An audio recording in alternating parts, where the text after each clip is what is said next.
Hey, welcome back to Bio 100. I just wanted to preface this whole thing. So today we're going to move in. So this next two lectures, we're going to actually move into carbon cycling. And as part of that, we always talk about climate change. And so this first lecture, we'll spend talking about climate change today, and we'll see how this goes. So what I'm going to do is I'm going to start with a metaphor. I'm going to get rid of my video here. You don't need to see me for this. And I'm going to start with a metaphor, and I want you to think about how this has to do with climate change. Now, before I hit play, I just want to say you're welcome. I used to, when I was a kid, I would sometimes get into the deep end of a pool, and I would have the thought, what if there was a shark in here? And then over the next few minutes of being in the deep end, that thought would gradually congeal to, there is a shark in here. So, Justin, the fact that you could see through the water didn't do anything. Don't matter. He was behind me. He's avoiding. He's made of glass. Me. Glass shark. Glass shark. Glass shark love fat kid. That's one thing about glass shark you gotta know. Glass shark, he loved a fat kid. You stay out the water, fat kid. Glass shark coming for you. He get you down there, that deep water, that dark water. Fat kid, no go. Glass shark, come to that dark water. He get you, fat kid. You swim around, he bite your trunks right off. You tubby little fish. You swim all you want, flap around. Glass shark gonna come. Glass shark behind you, fat kid. You gotta swim faster. Pretend there's a corn dog at the end of the pool. Get out that dark water. That dark water, that glass shark coming for you, fat kid. He make you a snack. He eat your brother. He don't care. He glass shark. He in that bad dark water. So some of you guys are probably sitting there thinking, what in the world? How does this play into a metaphor for climate change? Well, I want you to think about that for a minute. Can you see a metaphor here for climate change? Specifically, can you think of ideas that once were accepted, but with data are not? I'm going to give you just, a handful of seconds to think about that. Maybe hit the pause button if you can't come up with something right off the top of your head.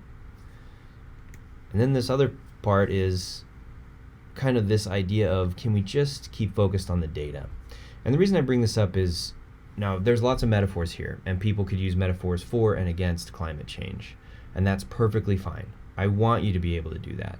But I also want you to realize that there are real data out there that can help us see very clearly whether climate change is real, and whether and our role in climate change, and how potentially we can make changes if we accept or reject that climate change is something that humans are responsible for. Now, I've done a lot of questioning and sampling in my classes, and I've come to realize that about 80 to 90% of students in our classes accept that climate change is real. Now, the real question comes as to whether humans play a part in that or not. And let's see if we can focus on some data. So what I would like to welcome you to do is just put down any preconceived ideas, thoughts you have on this, and let's just look at the data together. Okay, so the first activity we want to do, normally we do this in a group, but I'm going to have you do it. What I want you to do is just focus on questions 1 through 7 for the first part, right? And then essentially 8 through 11 will help you. You'll have to do a little bit of math to sort those out. But 1 through 7 are just quick Google searches. What's the average miles per gallon of a car in the U.S.? What's the average miles driven in the U.S.? Right, and then as you work down through all this, you'll kind of start to get an idea of the answers. So go ahead and hit the pause button. It might take you 5 or 10 minutes to do this, but you should absolutely do it. It's totally worth it. And you might find a range, right? So what you want to do is, let's say the first thing is, what's the average gas mileage? So you might find a range of, the average is anywhere from 17 to 24. So you want to take the conservative estimate there. So the conservative estimate there would be the 24 miles to the gallon, because that's the higher miles per gallon, right? And so what you want to come up with is a conservative estimate of how much of how much each one of these are, so that when you get down to questions 8 through 9, you know that your answer is conservative. And normally I'll split the class into conservative and highest, but we don't have that now. So I just want everyone to do a conservative math. Okay, go ahead, hit the pause button. Take as much time as you need to fill in all of these questions. Okay, now that you're back with us, make sure you've answered 8 through 11 here. They're pretty important. Okay, if you haven't, go ahead and hit the pause button. All right, I'm going to advance the slide. So these are the answers that I got. And what you'll notice is some of these numbers that don't seem that high actually add up to quite a bit when you start to do the math. So how much CO2 does the U.S. produce each year in cars is just a conservative estimate that you've been able to do yourself, right? We're up in the billions of tons per year. The world is strikingly, the world is only twice that. So the U.S. produces about half of the world's CO2 from cars. Now, I'm not sure that's exactly accurate, but that's what the numbers that we came up with, or that I came up with, would tell us. And then, is our most conservative estimate really conservative? That's something for you to argue about and think about, not only the implications of driving the car, but you also have things like oil extraction, right? You've got to get the oil and the gas out of the ground to put into your car. So is our conservative estimate really conservative? And then what other factors contribute to CO2? These has to do with how long you live, right? If you drive for 20 years versus driving for 30 years, it's going to be different, right? And then we talked about energy plants that are also using fuels to generate, that are also using carbon-based fuels to generate electricity and other types of power. Concrete production is another one that produces a huge amount of CO2 in our environment. Anyway, there's just all sorts of things you could consider here. It's estimated that the world drives about 2.8 trillion miles, and this is back in 1995, and that's to the sun and back almost 13,500 times. So that's a lot of driving that happens on our world. All right, another one that we'll talk about is greenhouse gases that are produced by cattle. So cattle actually produce methane gas, which is much more potent as a greenhouse gas than is carbon dioxide that comes from our cars. So each year, 2 cows produce as much heat-trapping greenhouse gases in the form of methane as 1 car driven 10,000 miles. So that's something to think about. That's pretty intense, right? So how many cows, right? Then it becomes a cow question. How many cows do we have? You can do the exact same exercise we just did, but with cows. So we can do something real quick here. There's 1.3 to 1.5 billion cows in the world, right? The US has about 93 million. The EU has about 88 million. And so when you look at that, you can kind of do this math to figure out how much methane is produced just from our dependency or our like, or how much we enjoy cows in the form of dairy and meat, and even, some people just enjoy cows. All right, so when we talk about climate change, I think a lot of these really dramatic images come up in your head, and I'm not going to say that these are right or wrong, but I want you to think about why we would even have such dramatic images. And here's my personal favorite, kind of this Hunger Games view, super dramatic, of the world going up in flames. And although we don't see the actual world burning up in flames these days, it is clear that it's hotter. And actually this year we've had more forest fires than we've had in a very long time. So what I want you to just ask yourself is, does climate change exist? What is responsible, right? Is it just a natural phenomenon? Are humans at play here? Is it a mixture of both? And then you really want to ask yourself, these are maybe the more pertinent questions. Do you really even care? And I think that's a fair question you need to ask yourself. And then if you do care, what can you do to help? Or do you want to help even, right? So maybe you do care, but you're like, this is too hard. I care, but I don't know if I really want to help. And then if you've decided that you want to help, then you can ask yourself, how can you help? Now, at this point in time, like, a lot of students are kind of bringing in a lot of what they know, or things they've been told, or knowledge that's coming in. Remember, and at the very beginning I had asked you, hey, let's just put all of our swords down, all of our weapons down, and let's look at the data together. But I also want to like draw on this and show you something that I think you'll enjoy, that has to do with an island nation in the middle of the South Pacific that is suffering from what they consider to be climate change.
On the sides of the island, we are losing land there.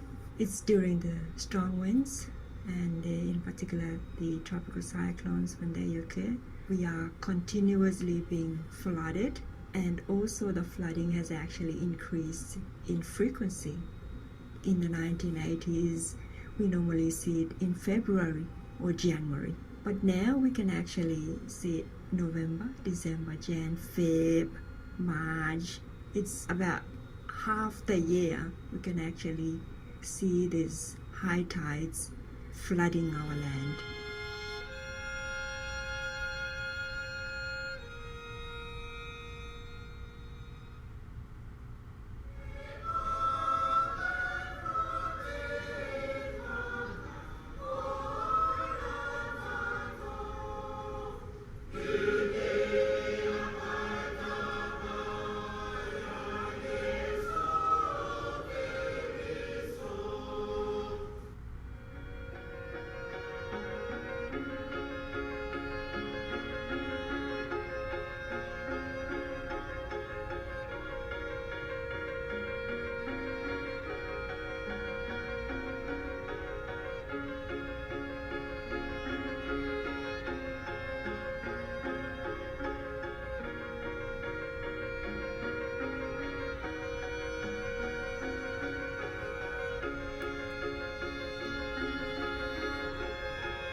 I'm happy to stay here in Tuvalu. You can work 4 o'clock and then you can come and make your some job like prepare your pigs and then work on your house, and it's okay. When I entered my primary school, which is Ranoi, they come up to me and say, "Oh, where you from?" And they'll be saying like all these stuff. "Oh, is that the sinking island?" Well, I couldn't say, I couldn't say no because it's true, it's sinking, but over.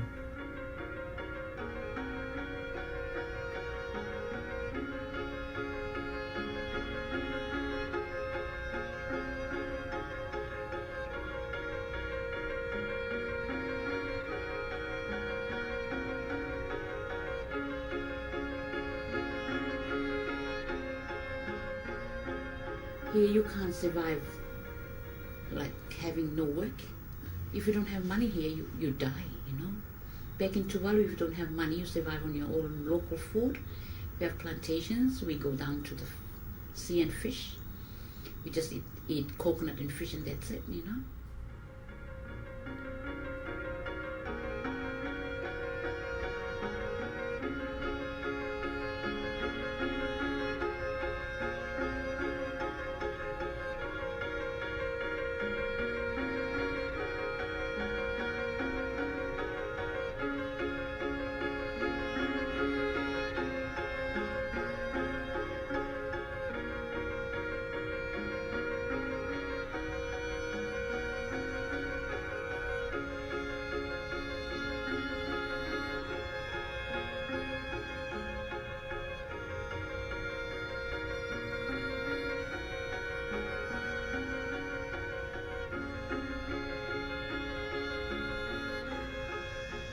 we still have the Tuvalu concept that land is our mother, and we can build and stand on the land and be safe if the land can look after us and we look after the land.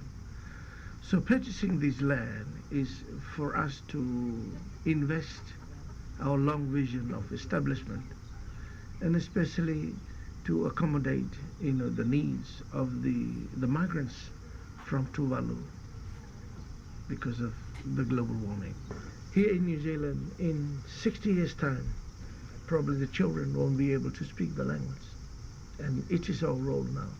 We teach the Sunday school children with the language to make sure that our culture, our language, our identity as Tuvaluan, even if Tuvalu disappears in 50 years, but we want to maintain our identity as Tuvaluans wherever we travel.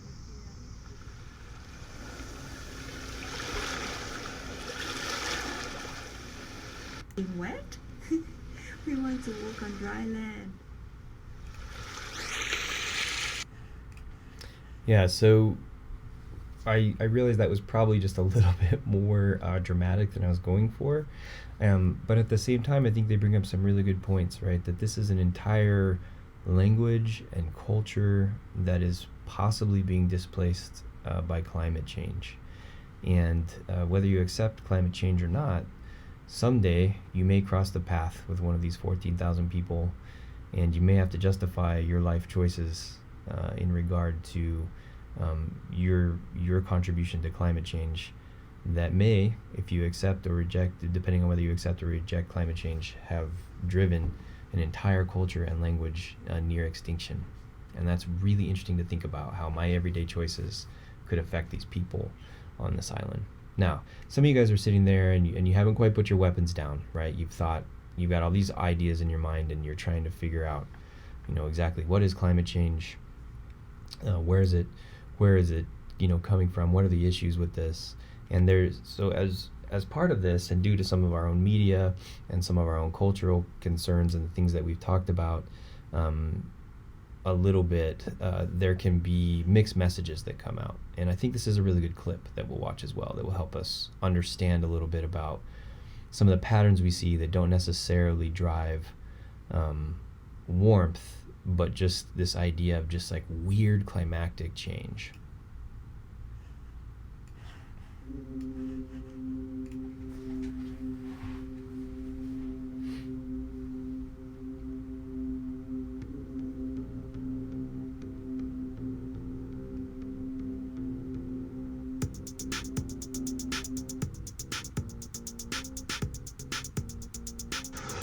Meanwhile, we've got this updated Fox News global warming alert. It is still cold. In fact, it is getting colder, much colder. Environmentalists telling me, duh, because it's winter, it is freezing.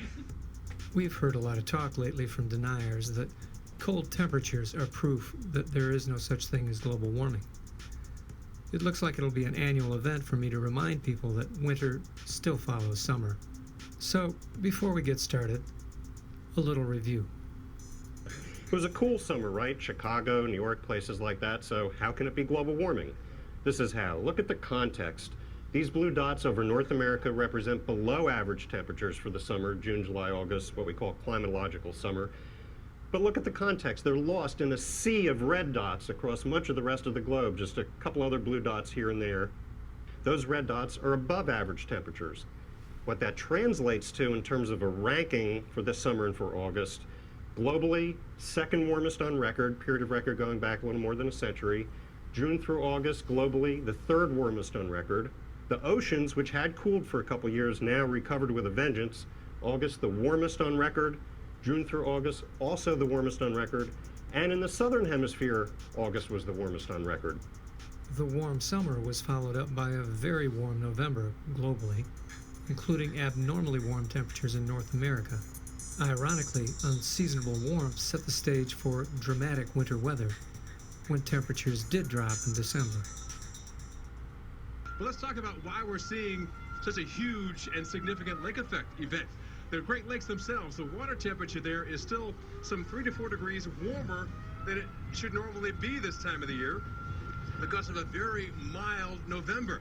Now, again, this very cold air right now, it's about 17 degrees. The cold air is coming over these warm lakes, picking up all this moisture and dumping inch after inch of snow downwind. And people waking up on your Friday, dealing with perhaps 2 to 4 feet of snow. People love to talk about the weather, and a series of strong storms and cold temperatures in December and early January sparked a lot of discussion. What scientists are telling us is that an important circulation pattern, the Arctic Oscillation, is in its negative phase. Normally, in the positive phase, the Arctic Oscillation produces strong winds around the Arctic that keep cold air bottled up. When the oscillation is in a negative phase, cold air spills out of the Arctic and flows into North America and Eurasia. Paradoxically, while temperate zones feel an Arctic chill, the Arctic itself becomes warmer than usual. Exactly the effect that has been observed over the last several weeks. The UK Meteorological Office produced this map and described the observations. Canada, North Africa, the Mediterranean, and Southwest Asia have all seen temperatures above normal, in many places by more than 5 degrees centigrade, and in parts of northern Canada by more than 10 degrees. When we look at the graph of the monthly Arctic Oscillation Index, we can see that the current one is the strongest negative since the 1970s, which is why many people were surprised by the blasts of cold air that are expected under these conditions. One effect was on air circulation over Western Europe, which normally flows from the west over the Atlantic, delivering warmer air. Under the negative Arctic Oscillation, the warmer winds are blocked, and most of the airflow is cold Arctic winds, leading to snow and cold in many European countries. This diagram from NOAA shows the pattern of warmth in the Arctic and unusual cold in mid-latitudes around the northern hemisphere. Dr. Mark Serez, director of the National Snow and Ice Data Center, told Reuters news agency, "It's very warm over the Arctic, with air temperatures locally at 10 to 15 degrees Fahrenheit warmer than they should be in certain areas." This map from NASA also shows the pattern, which was well illustrated in a BBC report with graphics from the UK Met Office. This Met Office map shows today's temperatures around the northern hemisphere. There's cold air over us, but warmer air elsewhere. Look further south and east. There's an unusually warm band of air there. Then, further east and over China, another very cold pocket. But just as the Arctic was unseasonably warm, other areas of the globe were also not feeling the cold. While much of the northern hemisphere suffers from one of the hardest winters in years, the thermometer is shooting way up down under. On Monday, Melbourne was melting with highs soaring to 110 degrees Fahrenheit. Monday night, Melbourne sweltered through its hottest night since 1902, with temperatures topping 34 degrees Celsius or 93 degrees Fahrenheit. Most people think of global warming as a process where the planet sets new warming records year after year. A clearer picture comes in a new study from the National Center for Atmospheric Research, described here by senior scientist Gerald Meal. But what we noticed was in the last 10 or 20 years, there's been this ratio of about 2 to 1.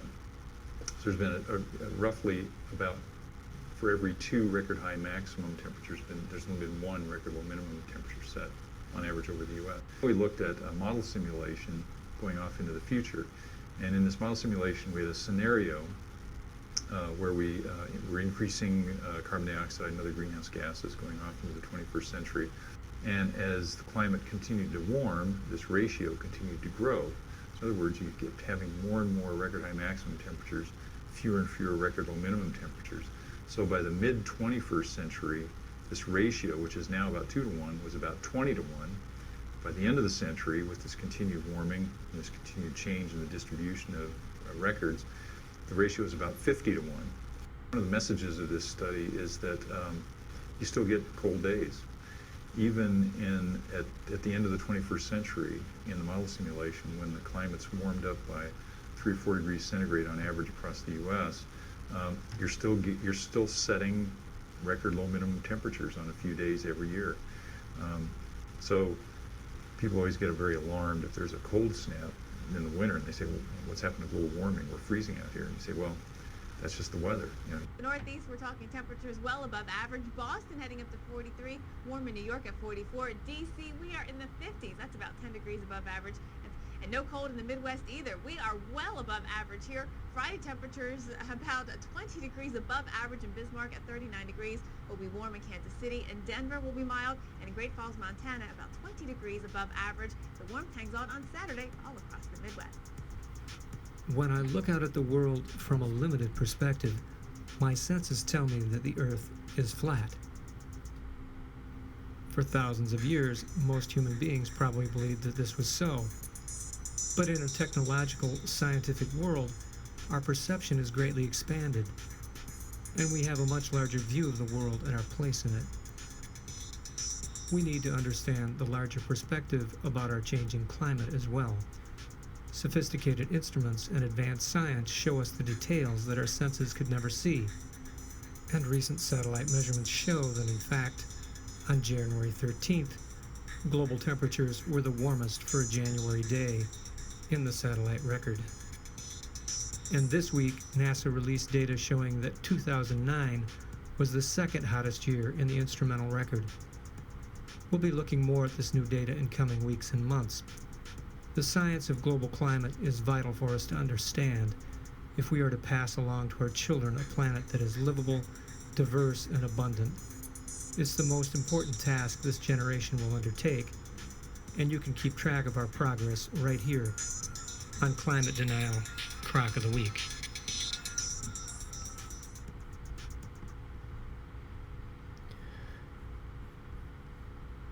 Yeah, so I wanted to just kind of show that, because that battles a lot of these misconceptions that we hear or feel or even think on our own, right? That every now and then there'll be this cold day and we're like, wow, global warming, climate change, but it's cold. And you can see why there's still evidence for climate change, even though there may be a cold day. So let's go ahead and kind of move forward and push through this. Here's some more hard data that I want to show you. This shows the average increase in temperature in Celsius since about 1880, when they started keeping track of daily temperatures.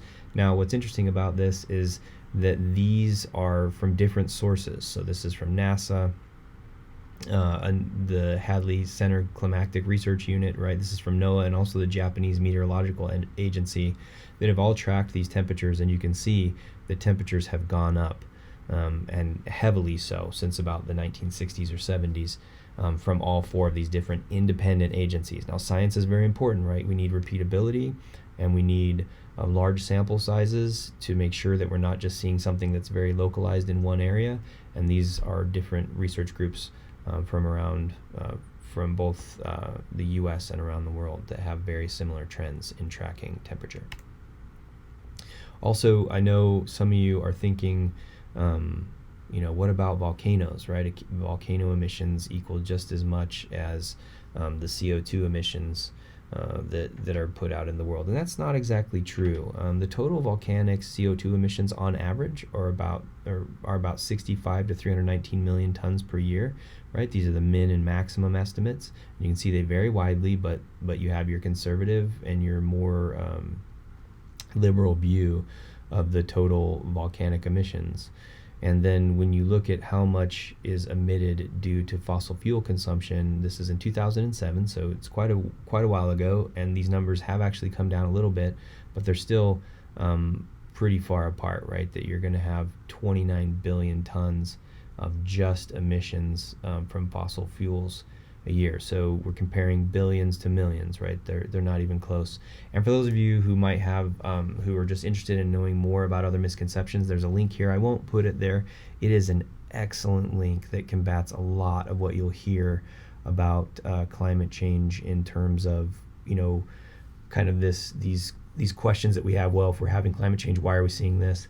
And if you go to this link, he hits about the top dozen or 13 different misconceptions about climate change and demonstrates actually why they're misconceptions. Now, admittedly, it's a little long and the guy's a little annoying, so I'm not going to show it for the class, but you can follow that link on your own and watch it in 2 times speed or something like that and enjoy it.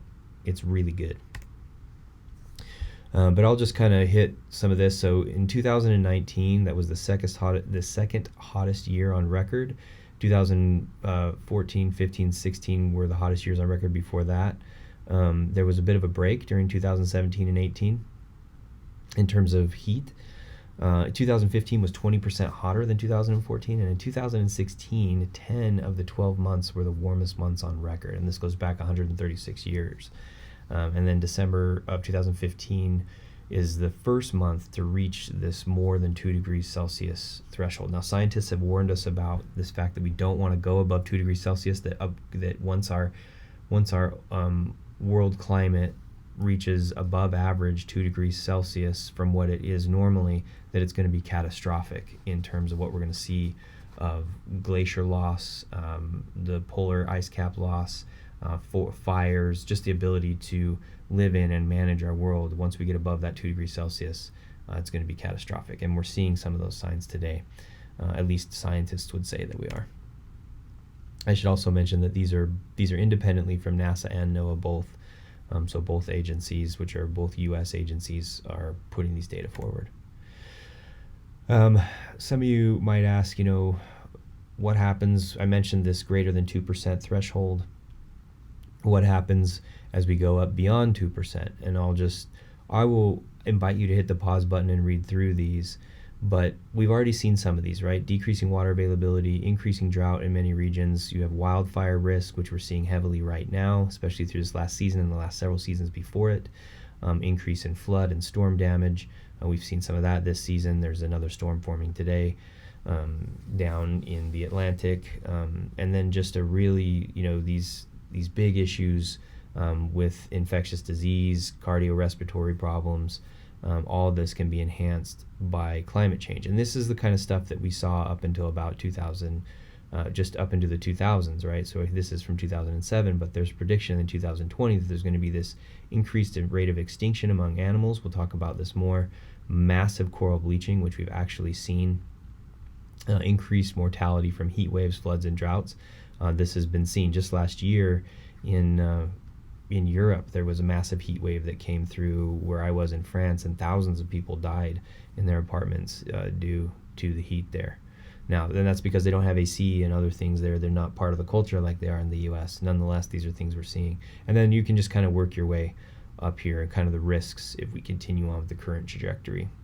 Hopefully this won't happen, but these are models that scientists put forward, and so far they've made a lot of predictions that have come true. So the effects of global warming, right? We talked about a few, but here's some others. There'll be a rise in sea level. It's estimated that it'll be about 1.5 meters in 2050. Global melting of the glaciers. So most should be gone by 2050, and we're seeing a lot of this Arctic and Antarctic ice disappearing right now. And there should be more severe storms as this happens. And you should also know that there's a lot of people out there who will say, well, scientists can't really agree on climate change, but that's not exactly true. There's actually been some research done that 97% of climate scientists agree that global warming is occurring, and that human activity is at least a part of the reason. Now, it's true, the Earth goes through a lot of fluctuations up and down in terms of temperature and heat, but the consensus seems to be that humans are at least adding to this, if not the reason for it. So some of you guys are sitting there thinking, all right, well, how does greenhouse gas actually work? And there's some links here that you'll probably want to follow on your own time to check those out. But essentially, greenhouse gases work in a really similar way to the way your car works. But before we get to that, I want to give you just 20 seconds to work through this figure on your own and try and figure out how greenhouse gases could be contributing and why more might be bad. So go ahead and hit the pause button and work it through. Okay, hopefully you're back with us, and here's what we're going to do. So I'll work through this since we're not together, but this is what happens. So we know that sunlight warms the surface of the Earth. So all this sunlight comes down, goes in here, hits the surface of the Earth, and then some of it's reflected out, okay? And most of it radiates back out into space, okay? But some is absorbed by gases, and these are the greenhouse gases that surround our Earth. These are good. We want these. We need these here to a certain degree, right? Some are absorbed, the heat is trapped, our earth is warm and it's hospitable, we can live here, we can grow our food, and we're happy. But what happens is that as you get more greenhouse gases, more of this heat is trapped actually, and that results in higher temperatures, stronger storms, melting glaciers, ice caps, etc. So that's the argument. And I mentioned before, this works like your car, right? So your car's the same way. On a warm day, you go out to your car, or actually even on just like any regular day, your car is almost always going to be warmer when it's sitting out in the sun than the temperature outside. And that is because as the sun's rays go into your car, they actually slow down. Okay, so you have a lot of short wavelength heat energy coming into your car, passes through your windshield, hits the interior of your car, bounces around a bit, and slows down, and then as it goes to go back out of the glass of your car, it can no longer pass through the windshield of your car because there's less energy in it. It doesn't have the ability to penetrate that windshield like it did when it first entered. And that's why your car gets superheated.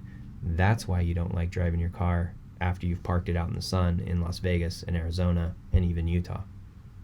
And greenhouse gases work just the same way. Your greenhouse gases can kind of be thought of as your windshield on your car, right? The thicker the windshield, the more heat's going to build up inside of your car, and that's why we want to limit these greenhouse gases so that the heat that should go out into space actually goes out to space and is not trapped.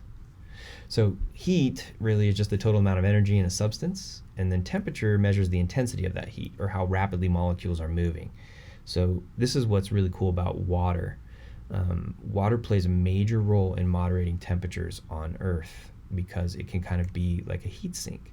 So water has this capacity to absorb energy and to absorb heat and release it. And this is due to the hydrogen bonds in the molecule. Remember, we mentioned earlier that these hydrogen bonds are fairly weak. They can move around, they can kind of expand and contract, and that has to do with that's why water is so good at absorbing heat. Water also serves as a sink for CO2, so water can absorb CO2 into it. But here's one of the issues, is that as water gets warmer, it has less of an ability to accept CO2. And so as the oceans warm, which we see current trends are oceans warming due to climate change, there's less of an ability to hold CO2 within the oceans. So here's another link that I want you to follow. This is the carbon cycle, and it's how carbon moves. Now, if you have any question whether you should follow this link, 1000% take this link and watch it. And I will warn you, right? It's a cartoon. It's not it's not the most sophisticated of cartoons, but it is really good and shows how carbon cycles in our world, and you're definitely going to want to be aware of it. Here's some other measurements of CO2 from Arctic cores, right? So when you're looking at this, over the last 50 years in the Arctic, you can see this increase in CO2 that they're finding. And some of you guys might be asking, well, why does it go down? Why does it go down? Well, it goes down because you have photosynthesis for part of the year, and photosynthesis actually will suppress the CO2 because CO2 is used in photosynthesis, which is plants making their own food, basically. Here's another one. So in 2008, ice cores show that the current CO2 levels were the highest in the last 650,000 years. Now, temperature and CO2 levels are correlated, and what that means is when you're looking here, so if we look at CO2 levels in red, every time they spike, temperatures spike, and you see this going back 650,000 years all the way to the present, right? Every time there's a spike in CO2, a spike in temperature. And what we're actually seeing today is that CO2 spike is going up extremely high, and we're waiting to see what happens with temperatures, and we're actually seeing a lot of that right now. The temperatures are spiking just as they always have, right along with the CO2 concentration in the atmosphere. But it's not just a temperature problem, right? I mentioned that the oceans are only able to accept so much CO2 depending on temperature. Well, oceans can only hold so much CO2, period. And if you follow this link, it will show you a little story about organisms, really soft-shelled organisms that live in the ocean, that are actually losing their shells because the CO2 concentrations in the oceans are so high that they're becoming acidic, and they're actually dissolving the shells of small organisms. And what's alarming about this is these small organisms form the basis of the food chain, that they feed a lot of the smaller organisms in the ocean that then that then a lot of the larger fish and whales and other things eat as well, right? So there's this potential here for a cataclysmic collapse of ocean ecosystems. So here's some of the causes of global warming. These are annual greenhouse gas emissions by different sectors, right? So here's industry, transportation fuels, you can see adds a lot. Agriculture produces a lot. Even retrieving fossil fuels, which I mentioned in the very beginning, right? That is our estimate really conservative of how much CO2 is generated by cars. Well, a lot of that fossil fuel is put into energy and car use and so this is also 11.3% of what we're seeing. There's residential, commercial land use practices, particularly burning, slash and burn forests around the world causes quite a bit of greenhouse gas emission. And then, of course, power stations. And then this is kind of the breakdown of the individual gases. So these are 3 greenhouse gases: carbon dioxide, methane, and nitrous oxide. I'm going to let you kind of look at those and where they come from. So, for example, agricultural byproducts is a huge part of nitrous oxide. Methane, as you would predict when we talked about cows, and you can kind of go through the rest. And this is what we see in terms of production over the last approximately 2,000 years. Right, if you go back and look at carbon dioxide, methane, and nitrous oxide production in the world, you can see that it's actually spiked here quite a bit in the last couple hundred years. So there's predictions that are made based on models. We've talked about some of these, and some students have a really hard time understanding what a computer model is. You know, you can think about in this COVID era, there's been a lot of models that have told us, hey, there could be up to 400,000 people that die. There could be up to several million people that die if we don't take these precautions. And you've seen how those models have actually gone up and down depending on how seriously people have taken COVID precautions. It's no different for climate change, right? And when you build these models, you have what we call negative feedbacks, and these are what's going to decrease the change. So higher temperatures have the potential to actually drive more clouds, which then reduces warming and thus energy input. So this is actually a really good thing, that these high temperatures could produce more clouds, could produce more precipitation, which could be a blessing. But what we actually see is that although there is this negative feedback where there are in some cases more clouds, those clouds come with more intense storms, which actually produce more flooding, which cause more destruction. So even though it is a negative feedback, in the end, it's actually a negative result. And then there's this positive feedback. These are what enhance change, and this would be melting ice, which is going to reduce like the reflective surface of the Earth.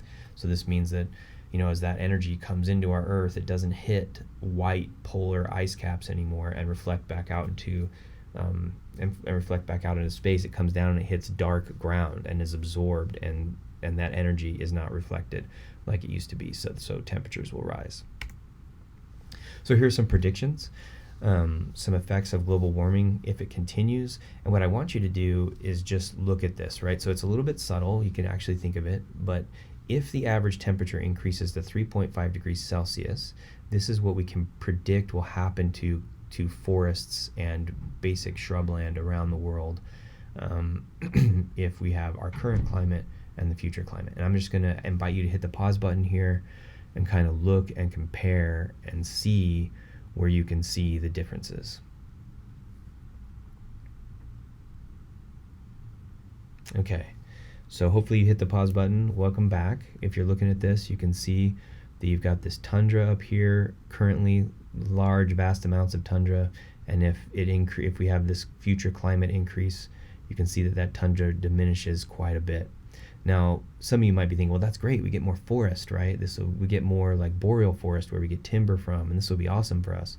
But you have to realize though that this will happen at such a rate that the environment won't be able to just produce trees in the matter of 20 years, right? That a lot of these trees that are 20 years old now will die and will lose, and they actually won't be available for our use as fast as we would like. So this is actually a big problem.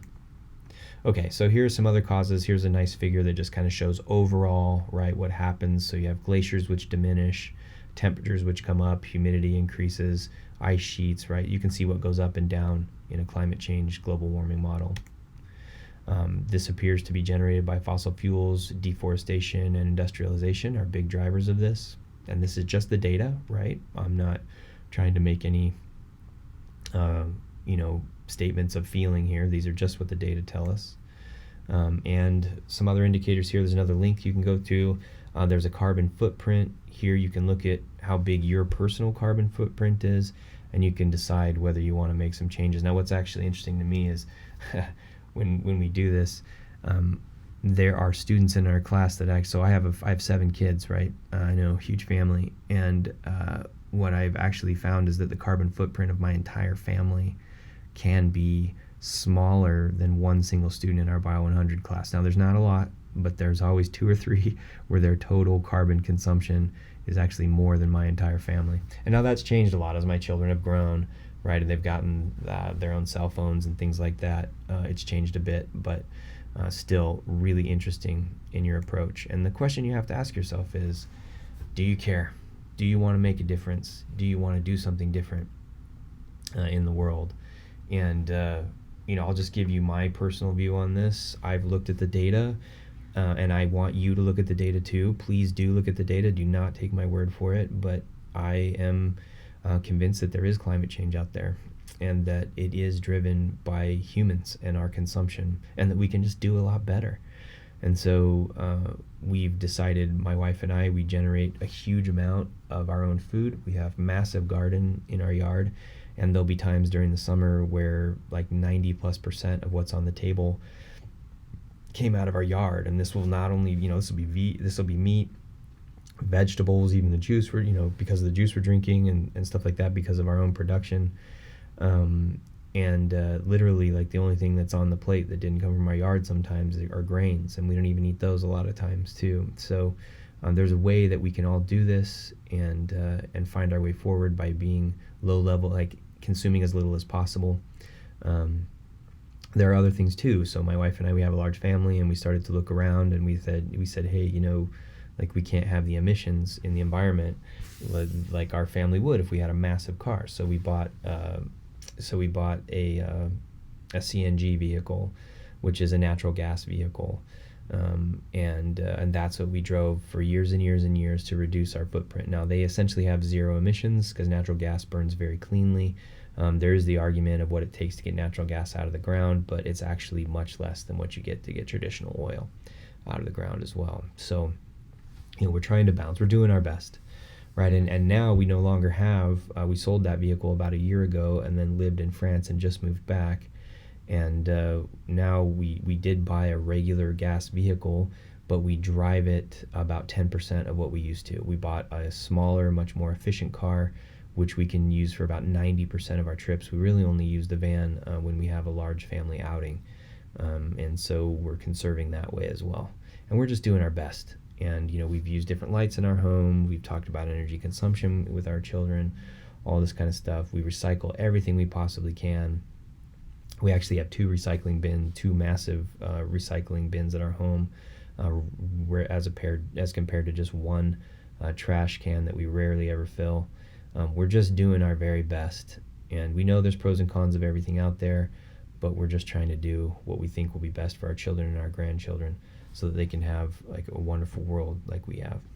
So anyway, I will leave it at that, and leave you with the idea of thinking about what you can do as an individual to just make whatever difference you possibly can, if you accept that global warming and climate change are a problem. And that's where we'll end. So I want you to have a great week, and I look forward